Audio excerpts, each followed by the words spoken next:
You're here because you've probably heard I'm a B2 or I'm working on my C1 and thought, what on earth does that even mean?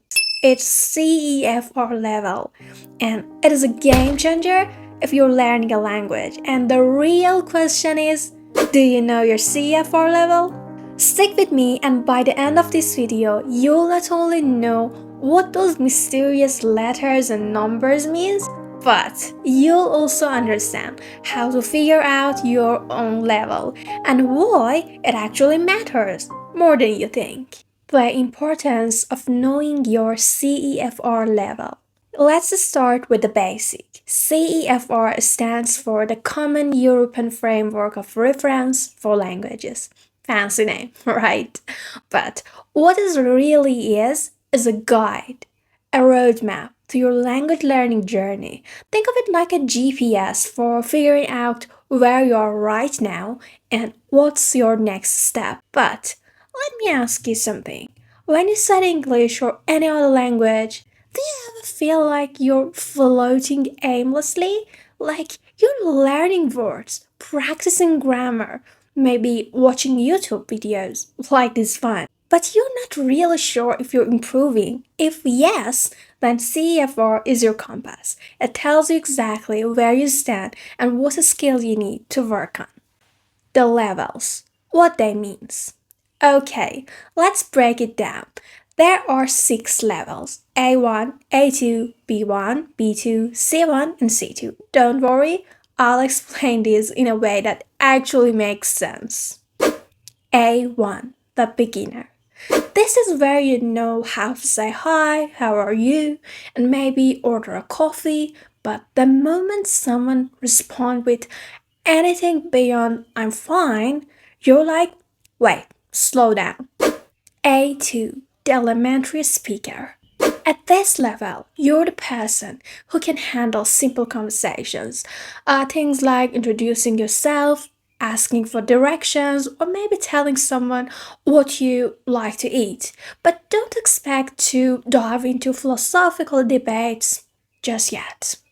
B1, the intermediate speaker. Now we are getting somewhere. You can actually hold conversations.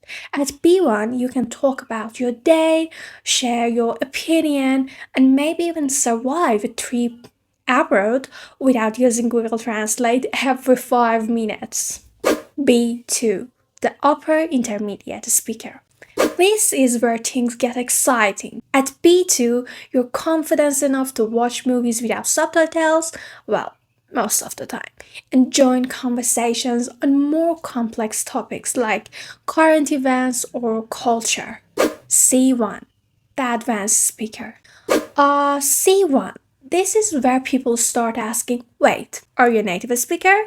Because your skills are that good.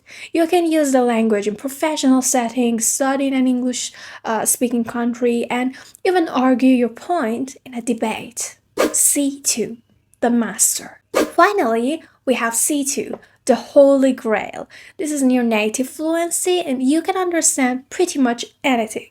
And your grammar and vocabulary are so good that even native speakers might say, wow, you're better at this language than I am. Why knowing your level matters. So, why does this all matter? Why should you care whether you're a B1 or a B2? Well, let me share a quick personal story. When I first started learning English, I had no idea where I stood. I thought I can introduce myself, so maybe I'm advanced. Spoiler alert, I wasn't. Then I took a placement test and found out I was A2. At first, I was like, oh no, are you kidding me? I'm not A2. But then I realized something important. Knowing your level isn't about judging yourself. It's about having clarity because When you know your level, you can set realistic goals. If you're an A2, you're not going to jump straight to watching Shakespearean plays, but you can focus on building your vocabulary for everyday conversations. And if you're a B2, maybe it's time to work on your writing skills or dive into complex reading materials. So, let me ask you, do you know your level? And if you don't, are you curious to find out? How to figure out your CEFR level. Now, let's talk about how to actually figure this out. Here are three simple steps. 1. Take a placement test. There are tons of free tests online that can give you a pretty accurate idea of your level. Cambridge and British Council have great ones. Just Google CEFR placement test and try one out. 2. Self-assess. Ask yourself, can I introduce myself and talk about basic topics? That's A1 or A2. Can I hold a conversation about daily life? Maybe B1. Can I watch a movie without subtitles? About B2. Can I write essays or give presentations? About C1. Can I read academic papers and understood complex literature? C2. Be honest with yourself. This isn't a competition. 3. Use real life scenarios. Think about situations you've been in. Have you ever ordered food at a restaurant in English? Have you explained something complicated in English? Have you successfully argued your point in a discussion? Your experiences can tell you a lot about your level. The CEFR Struggles. Here's the thing, no matter what level you're at, you're going to have moments that make you question everything. Like when you think you're a solid B2 and then someone says something slangy like it's raining cats and dogs and you're like, excuse me? What now? Or when you're a C1 feeling all confident and then someone hits you with an idiom you've never heard before and suddenly you're back to googling meaning and it's all part of the process. How to improve based on your level. Now that you have a better idea of where you might stand, let's talk about how to improve. If you're A1 or A2, focus on the basics. Learn survival phrases, practice speaking out loud, and don't be afraid to make mistakes. This is your foundation. Build it strong. If you're B1 or B2, start challenging yourself.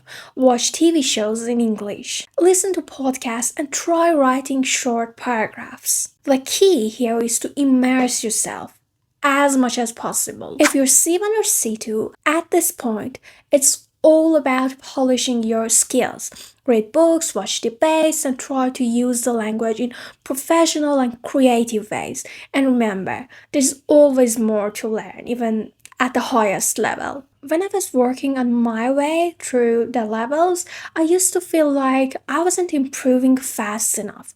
I'd compare myself to other learners and think, why is their English so much better than mine? But then I realized something. Language learning is like planting a garden. Some flowers bloom quickly while others take their time. But in the end, they're all beautiful in their own way. And honestly, each level comes with its own little victories. I remember the first time I watched a movie without subtitle, and I was so proud of myself. Even though I only understood about 70%, but it was great. First time we had a full conversation with a native speaker, that felt like winning the lottery. So, if you're sitting there thinking, I'm just a A2 or A1 or I'll never be a C2, stop right there. Every level is an achievement. And don't forget, knowing your CEFR level isn't just about where you are now, it's about where you're going. So, take that placement test, set your goals, and keep moving forward. Oh, and one more thing. Let me know in the comment what you think your level is. Or if you're brave enough, share your results after taking a test. I'd love to hear about your journey. Thank you so much for watching and spending time with me. Don't forget to like and subscribe, and I'll see you in the next one.